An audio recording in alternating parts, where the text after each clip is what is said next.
Hoy, tras la triste partida del reconocido exponente del merengue, Avi Pérez, surge una revelación que ha dejado a todos sin palabras. Su hijo no reconocido, Carlos Rafael Pimentel, ha decidido hablar por primera vez. Y lo que tiene que decir no solo cambiará la imagen que muchos tenían de su padre, sino que abrirá una ventana íntima a la vida del hombre detrás del ídolo. Por décadas, Avi fue conocido por su energía en el escenario, por su carisma desbordante, por sus letras pegajosas y por haber sido una figura esencial del género. Pero ahora sabremos qué ocurría cuando se apagaban las luces, cuando el público se iba y el silencio llenaba la habitación. ¿Quién era realmente ese hombre cuando dejaba de ser artista? ¿Por qué ocultó a un hijo durante toda su vida? ¿Y cómo se siente ese hijo sabiendo que su padre se fue sin contar la verdad?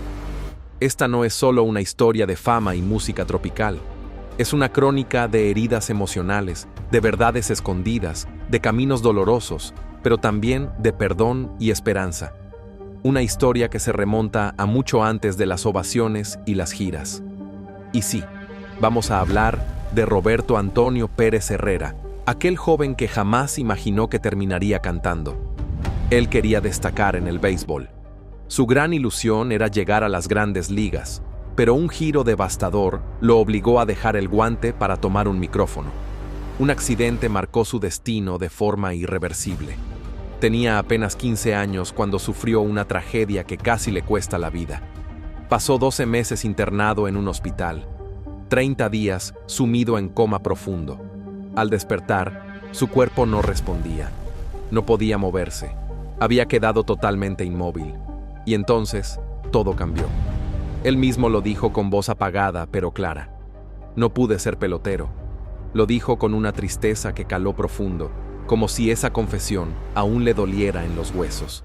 Porque aquel sueño que tenía desde niño se desvaneció en segundos. Su proceso de recuperación fue tan duro que le tomó 2 años volver a caminar, a hablar, a moverse. Imaginen tener que aprenderlo todo otra vez desde el principio. Imaginen abrir los ojos y no sentir las piernas, no poder mover los brazos, escuchar una sirena lejana y solo ver el techo de una ambulancia. Así fue su despertar. Entre dolor físico, aislamiento y paredes que no decían nada, la vida no le dio tregua. Su familia no tenía recursos suficientes para cubrir todos los gastos. Y para empeorar las cosas, los médicos le advirtieron que jamás sería el mismo. Y justo en ese punto, cuando pensó que ya nada tenía sentido, apareció alguien. Un joven del barrio que se acercó, le tendió la mano y le hizo una invitación.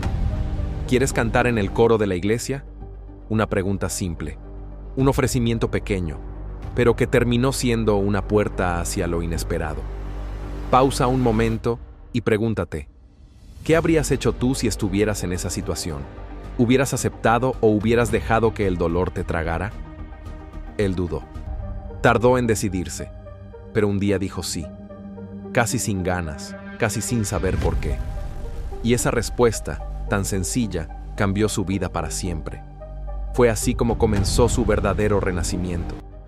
No fueron escenarios grandes ni estudios de grabación. Fue un banco de madera, unas voces tímidas y un grupo de jóvenes cantando para un puñado de feligreses.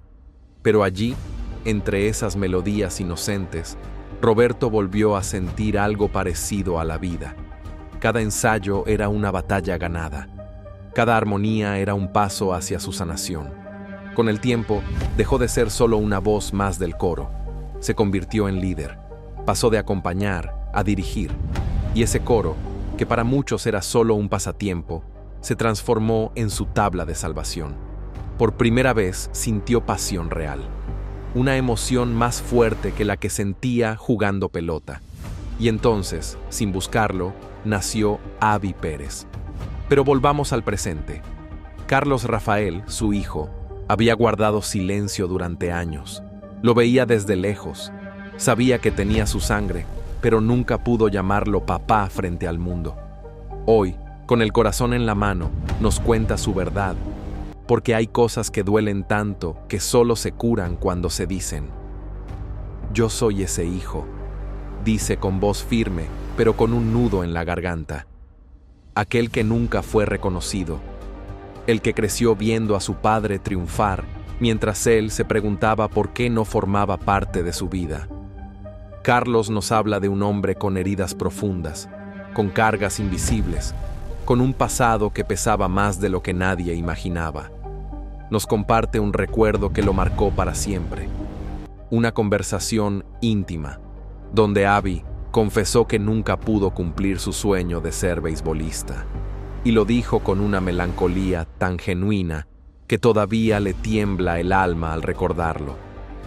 Ese accidente no solo le cambió la vida, le arrancó los sueños de raíz. Y aunque el mundo conoció su faceta de artista, pocos supieron del dolor que arrastraba. Detrás de cada presentación había cicatrices. Detrás de cada sonrisa había recuerdos que dolían. Recuerdos. En medio de su recuperación, fue la música la que lo salvó. Una guitarra, pacientes de hospital pidiendo canciones, una voz que apenas podía entonar pero que ya tenía magia. Así nació el intérprete. No en un escenario, sino en una sala de hospital. Y aún más impactante, fueron los mismos enfermos quienes comenzaron a llamarlo Cama 1, cántale una a Cama 2. Ahí entendió que su voz podía sanar, que tenía algo especial, que su dolor podía transformarse en algo que ayudara a otros. Ahora Carlos nos invita a mirar más allá del artista, a conocer al ser humano, a ese hombre que cometió errores, que vivió con miedo, que tomó decisiones difíciles, pero también a quien, a su modo, dejó una marca imborrable en quienes lo rodearon. En este punto, queremos saber tu opinión. ¿Crees que un padre tiene derecho a guardar en secreto a un hijo? ¿Te parece que Carlos hizo bien en hablar ahora? Déjanos tu comentario. Queremos saber qué piensas. Y si te está conmoviendo esta historia, ayúdanos a llegar a más personas. Comparte este video, suscríbete y activa la campanita. Nos ayudas muchísimo para seguir trayendo testimonios reales y conmovedores. Volviendo a la historia, hay algo que conmueve especialmente. Carlos recuerda que Abby nunca habló mal de su madre. Nunca. Y eso, en medio del abandono, fue un pequeño consuelo. Porque aunque él no lo tuviera presente, sabía que su padre lo respetaba en silencio. Desde el Ateneo comenzaron a surgir miradas dirigidas a aquel muchacho que cantaba como si en cada nota se le fuera el alma. Y es que, en realidad, así era. Se le iba la vida en cada melodía. Ruby confesó que al principio no quería saber nada del merengue. Decía que no lo entendía, que no era para él. Eso no es lo mío, pensaba. Él se consideraba un intérprete más refinado, un romántico del bolero. Pero la vida lo fue empujando hacia otros ritmos, y así se topó con los Pitágoras del ritmo. Cantaba para mantenerse firme, para no volver al abismo del que apenas había salido. Su voz, que ya desde entonces parecía moldeada para estremecer multitudes, lo llevó a escalar peldaños rápidamente. Su primer conjunto fue ese, los Pitágoras del ritmo. Pero su verdadero impulso llegó con los juveniles de Baní, en 1978. No solo grabó con ellos, ahí despegó como un cohete. Porque cuando el destino te arrebata un sueño, a veces es para entregarte uno aún más grande. Y Ruby, sin imaginarlo, comenzaba a soltar el guante de béisbol para abrazar el micrófono que lo inmortalizaría. Y todo eso yo lo vi a la distancia, en silencio, porque soy Carlos Rafael Pimentel. Aunque mi nombre jamás apareció en los periódicos ni en las portadas, llevo en la sangre su historia y, ahora, su verdad. Yo crecí escuchando retazos de esta vida, fragmentos sueltos entre aplausos y privaciones. Lo que el público conoce es la figura pública, la leyenda, pero muy pocos llegaron a saber quién era verdaderamente ese hombre. Ese rabí que arriesgó todo, incluso cuando no tenía nada. Una vez me contó que, por pura coincidencia, se enteró de que Fernando Villalona, sí, el mismísimo Mayimbe, estaba buscando vocalista para su agrupación. Sin pensarlo 2 veces, se lanzó. Se apareció sin invitación en una fiesta en Herrera. Subió al escenario y cantó como si esa fuera la única oportunidad de su vida. Villalona, impresionado, solo le dijo: «Tú te vienes conmigo». Así comenzó, ganando apenas 35 pesos por presentación. Eso no alcanzaba ni para la leche de los niños, me dijo entre risas que dolían. Pero él no se detenía. Seguía cantando como si estuviera en un escenario mundial. Lo más curioso es que ni siquiera era fan del merengue al principio. «Yo soy bolerista», decía con cierto orgullo. Pero la vida, con su manera obstinada de empujar lo inevitable, lo llevó por ese camino. El primer merengue que grabó fue Pato Robao, con los Pitágoras, y de ahí, sin escalas, terminó presentándose en el Madison Square Garden, con un homenaje a Tatico Enríquez que hizo estremecer al público. Ahí comprendió que el escenario era su verdadero hogar. Fue por esa época que decidió modificar su nombre. «Roberto Pérez suena a mecánico de barrio», me dijo. Por eso lo transformó. Desde ese momento fue Ruby Pérez. Pero el triunfo no traía estabilidad. Las finanzas seguían siendo un problema serio. Había noches en las que, literalmente, no tenía cómo alimentar a sus hijos. Y para colmo, su padre le soltó una frase lapidaria: «Muchacho, deja ese relajo y ponte serio». La presión era insoportable. Pero hubo alguien que no lo dejó caer: Fernando Villalona. Para mi papá, él no fue simplemente un patrón, fue un verdadero hermano. Le abrió las puertas de su hogar, le ofreció su cama y, sobre todo, le brindó apoyo cuando todos los demás le dieron la espalda. Sin embargo, dentro del grupo todo no era armonía. Las fricciones, los egos, las decisiones difíciles empezaron a pesar. Finalmente, con el alma partida, decidió marcharse. Recuerdo que me contó que Villalona lo abrazó con fuerza, con lágrimas en los ojos, y solo le dijo: «Te deseo lo mejor, hermano, vuela alto». No pasó mucho tiempo hasta que llegó otra oportunidad, la llamada de los hijos del rey. Esta vez sí había una buena paga, y mi papá no lo pensó dos veces. Ya no se trataba solo de pasión por cantar, ahora debía pensar en cómo sostener a su familia. El verdadero punto de quiebre ocurrió en 1982. Apenas se estaba asentando con los hijos del rey cuando sonó el teléfono. Era Wilfrido Vargas. Le propuso cubrir temporalmente la salida de Fernando Villalona. Como siempre, papá aceptó el desafío. En un vuelo rumbo a Puerto Rico, Wilfrido se le acercó y le dijo: «Ruby, aprende esta canción. Se llama El Africano y está sonando fuerte».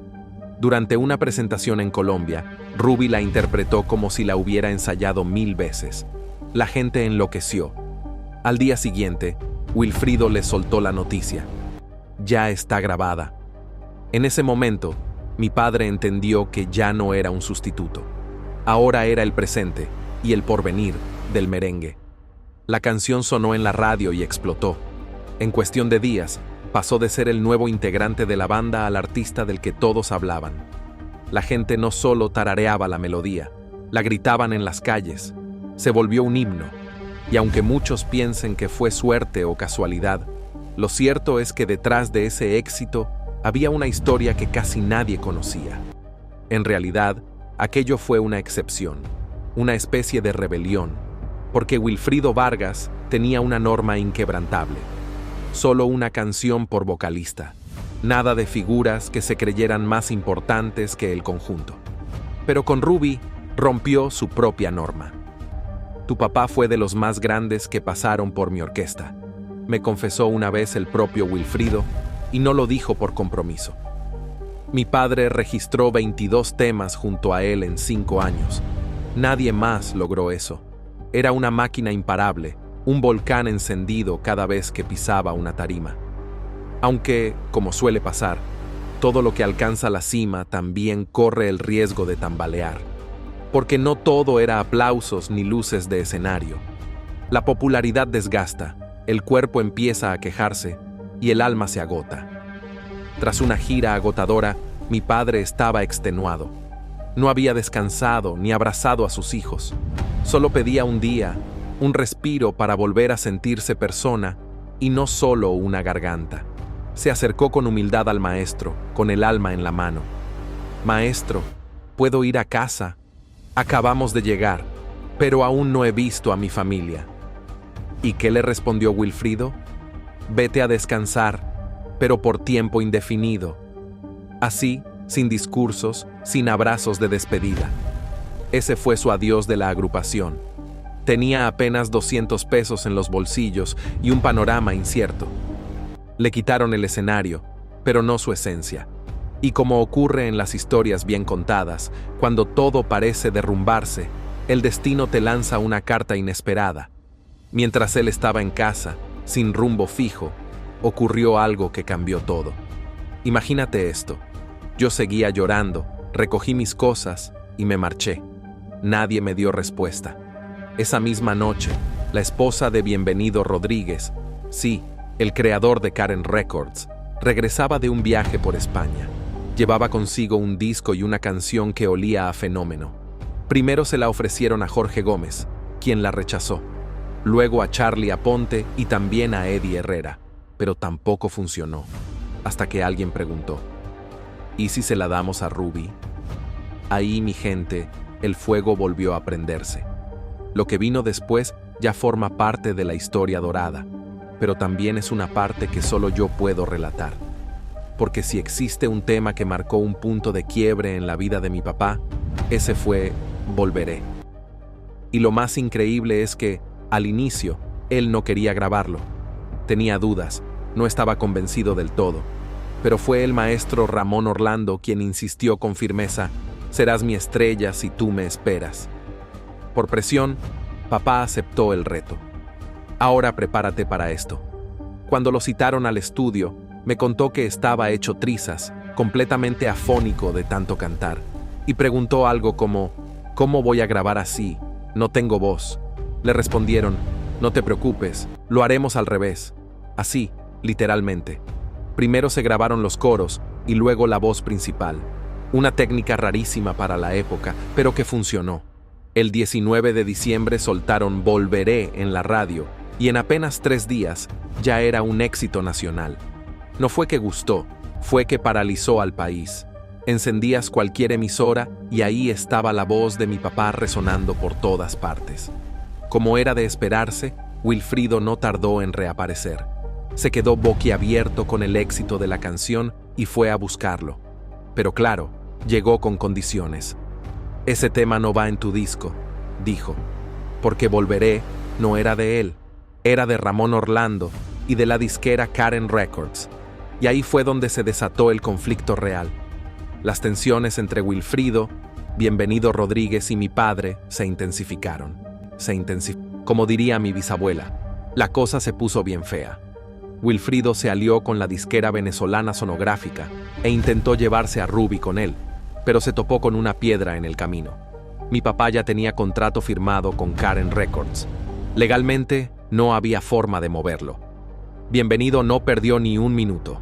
Puso el contrato sobre la mesa y llamó al maestro Sonny Ovale para producir el primer álbum solista de Ruby Pérez, uno más grande que todo lo que había hecho hasta entonces, porque Ruby no solo era un intérprete, era un artista completo, un músico que hizo de su voz su mayor instrumento. Así nació Buscando tus besos, en 1986, un disco cargado de merengazos inolvidables. Dame veneno, Contigo, y por supuesto el tema que daba nombre al álbum. Pero escucha esto bien, mi padre nunca reniega de su etapa con Wilfrido. Al contrario, me lo ha dicho en varias ocasiones. Fue una escuela dura, pero formativa. Wilfrido no dirigía una banda musical, él moldeaba soldados. Era exigente, severo. Un ensayo con él no era práctica, era entrenamiento intensivo. Ahí, mi padre aprendió sobre disciplina, compromiso y rigor profesional. Y aunque aquella frase, «vete a descansar indefinidamente», le dolió, también fue la herida que lo empujó al siguiente nivel. Se transformó en mito. Aunque era un niño, esas palabras todavía me zumban en la memoria, porque mi papá las revive como si las hubiera oído el día anterior. Ramón Orlando lo observó fijamente, con una sonrisa que no dejaba espacio a la incertidumbre, y le soltó: Ruby, ya vencimos. Estás en la cima. Te voy a armar tu propio grupo y vas a hacer fortuna. Y no fue exageración, fue una visión hecha realidad. Lo que en apariencia parecía un sueño alimentado por el furor de Volveré, terminó siendo el nacimiento de una trayectoria que hoy muchos aplauden sin conocer la travesía oculta tras el telón. En ese instante, mi papá se templó, desarrolló una resistencia inquebrantable, una constancia férrea y un sentido artístico que dejaría huella en toda una generación de intérpretes del merengue. Con el tiempo, sintió el deseo de honrar esa etapa crucial. Por eso lanzó un álbum que pocos han escuchado como deberían: Vida, Canción y Suerte, una especie de diario sonoro, una ofrenda íntima a esos días de ovaciones, heridas y pasión. Siempre ha expresado gratitud y respeto hacia Wilfrido Adolfo Vargas. Le debo lo más valioso de mi formación, afirma, con los ojos empañados. Porque aunque ese ciclo fue exigente, también fue una escuela de vida. Pero no todo fueron glorias, porque en esta industria, mi gente, la memoria es frágil. Lo que hoy te eleva, mañana te deja en el abandono. Papá siempre ha hablado sin filtro. Cuando Juan Luis Guerra firmó con Karen Records, el panorama cambió por completo. Bienvenido Rodríguez, el dueño del sello, quedó fascinado con el nuevo talento y desplazó a los demás. Nos dejó rezagados, nos olvidó, confesó papá en una entrevista. Y ese abandono lo empujó a tomar una medida extrema: abandonar su tierra. ¿Y cómo se marcha un artista con temas sonando y sin un centavo en el bolsillo, sin un rumbo claro? Esa pregunta me la he hecho 1000 veces. Pero él lo hizo. Con la cartera vacía y la fe encendida, sin padrinos, sin apoyo, sin promotores, solo con su garganta y el deseo de no apagarse. Me sentía flotando. Dijo en una ocasión: si no tocaba, no comía. Si no comía, no sonaba. Así que decidí buscar un sitio donde tuviera cabida. Y se fue sin mirar atrás, con coraje, atravesando fronteras, empezando desde cero, como si nunca hubiese tenido un éxito radial. Fundó su propia agrupación, y esta vez no era corista, ni reemplazo, ni pieza de otro. Era Ravi Pérez por su cuenta. ¿Y saben qué? Fuera del país fue recibido como un verdadero monarca. La gente no solo lo reconocía, lo idolatraba. Su carrera fuera de Dominicana se disparó, y desde entonces ha lanzado discos que se han vuelto banda sonora de bodas, celebraciones, rupturas y nostalgias. Temas como Simplemente Amor, Ojos, Amores Extraños, entre otros, formaron parte de una nueva etapa brillante. Y más de 2 décadas después, volvió con fuerza, retomando plazas como Colombia, donde llevaba años sin sonar fuerte. Y todo eso sucedió después de haber sido descartado, de haber sido apartado por la moda del momento. Y yo, que presencié su renacimiento, que sufrí esas ausencias, puedo decirlo con orgullo: mi papá no solo regresó, mi papá jamás se fue. Él mismo lo dijo con esa mirada encendida que solo muestra cuando está inspirado: voy a lanzar un nuevo álbum y regresaré a Colombia con canciones nuevas. Y no lo dijo como quien lanza una idea al viento, lo afirmó como quien se prepara para otra batalla. Hay que moverse con la tómbola, porque si no, el olvido te traga, agregó. Y créeme, mi papá no hace esto por añoranza. Él sigue escribiendo, produciendo, inventando y sosteniéndose firme como uno de los pilares vivos del merengue. Pero detrás de esa figura que deslumbra en el escenario, existe una historia que muchos desconocen. Una historia que yo, como su hijo, he sentido en carne viva. Papá vino al mundo el 8 de marzo de 1956, en un rincón humilde llamado Aina, en la República Dominicana. Fue criado por su abuela materna, una mujer que, en realidad, ocupó el lugar de madre. Su padre, chofer de carro público, estaba presente, pero el verdadero hogar se lo brindó esa abuela de acero, quien lo crió entre regaños, mimos y arroz con habichuelas. Y hay algo que me dejó sin palabras cuando lo escuché por primera vez. El día que por fin iba a conocer a su madre biológica, un auto lo atropelló. Justo ese día.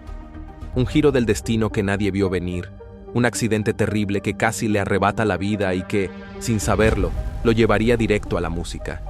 Desde pequeño fue inquieto, travieso, apasionado del béisbol y enemigo declarado de los libros. Él mismo lo cuenta con picardía.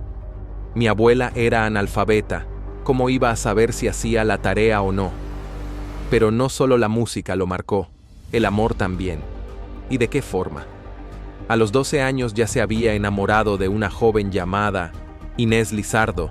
Lo que inició como un romance de adolescentes terminó convirtiéndose en una travesía de 47 años de complicidad.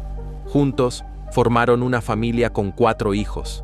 Compartieron alegrías, tristezas y aquellas giras interminables donde él partía, pero siempre volvía a los brazos que lo esperaban.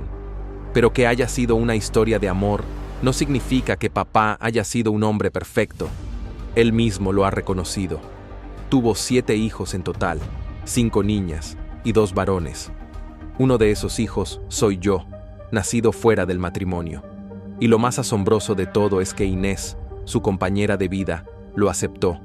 Aceptó a esos hijos nacidos fuera de casa porque era una mujer de otro calibre, una verdadera aliada, una guerrera sin igual. Pero la vida no siempre respeta lo que más queremos. Sin pedir permiso, en el 2022, Inés partió. Y aunque papá intentaba siempre estar presente, muchas veces el destino lo colocaba lejos, entregado a su público, mientras en casa, su gente sufría en silencio. Sucedió cuando falleció su abuela, ocurrió también cuando perdió a su madre, y se repitió con Inés. Siempre estaba en otro lugar, dándolo todo en el escenario, mientras en lo personal perdía lo más querido.